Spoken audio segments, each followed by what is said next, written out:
Good morning, Royal We family. I'm so happy that you are here. In this video, I want to finish a series on the struggles you face after narcissistic abuse. Now, before we get there, if you're new to the Royal We, be sure to subscribe, like, and hit the bell notification so that you don't miss any future Royal We content. Now, a few months back, I started a series about the struggles you face after narcissistic abuse. This means once you leave the toxic situation, you go no contact, you are going to face the biggest struggles of your life, and you can't get away from them. The first struggle is the struggle of starting over. Many of you have lost your homes, your possessions, your families have been divided, your friendships have been scattered, you've lost jobs, and you're in this place where you have to rebuild everything.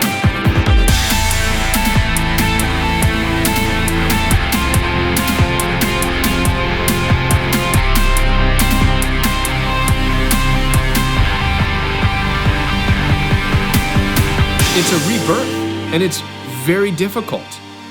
Now, the ancient Greek people had a word for this. It's arche. And this word arche means not only rebuilding, but it means a ruler.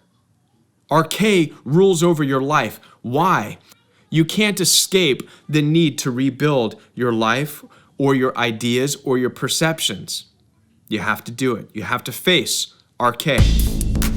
The next struggle that you have to face, overcoming the ideas that you're not good enough, you're not capable, you're not able.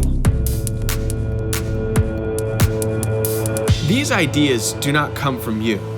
These ideas were given to you by the narcissist, by toxic people, through projection. And what happens with projection is it becomes a delegated authority over your life. The best way to look at this is to think in terms of a job position. Maybe you've been a supervisor. Maybe you're a doctor. Maybe you're an officer. This title that you've been given in life follows you wherever you go. Even outside, you walk in knowing that you are a supervisor. That's part of your life. You walk in this life knowing that you're a doctor. That's part of your life. You're an officer. That's part of your life, whether you're on duty or if you're off duty. The same is true with negative influence. If you have a family who has spoken over you that you are the black sheep, that you're a bad person, that you're crazy, these things which are projected onto you become a delegated authority. You've been given authorization to carry these burdenous, horrible things throughout your life. The ancient Greek people had a word for this struggle, exousia.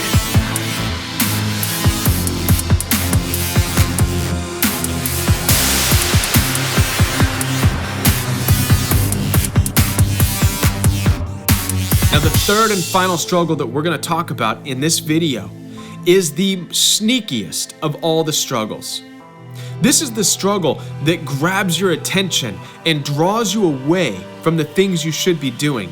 This is the struggle that says the grass is greener on the other side. This is the struggle that builds a desire within you to leave where you are and go somewhere else. This is the struggle that ultimately is a distraction in your life. And this is the struggle that is the doorway to the other struggles, allowing them into your life. The ancient Greeks had a name for this specific struggle. It's kosmokphator. Kosmokphator is best described as an entity that influences worldly desires.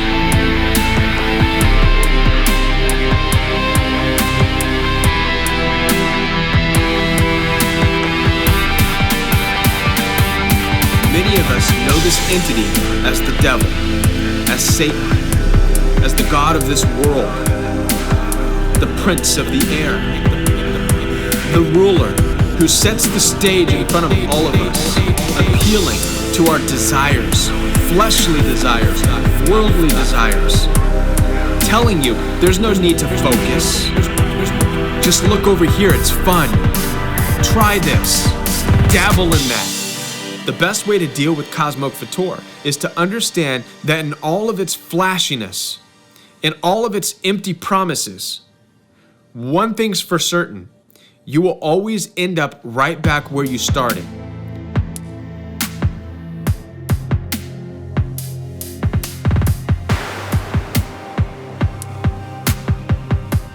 Cosmic Fator will not build your life.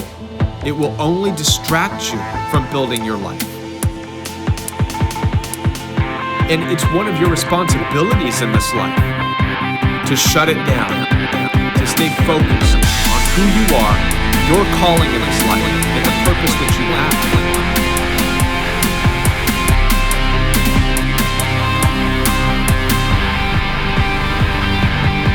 Now, the three struggles that we've talked about are K, exousia, and now Cosmic Fator. These are biblical struggles in this life. Now, many of you have heard the scripture say, we do not battle against flesh, but powers and principalities and rulers in high places. But I'm telling you that the actual words used in that ancient text, in the original Greek text, are arche, exousia, and Cosmic Fator. So what I've just given you is the ancient understanding of the things that we struggle with. I hope that this speaks to your heart and you have an understanding and it resonates with you on how you need to proceed in rebuilding your life after narcissistic abuse. I look forward to making more videos right here on The Royal We.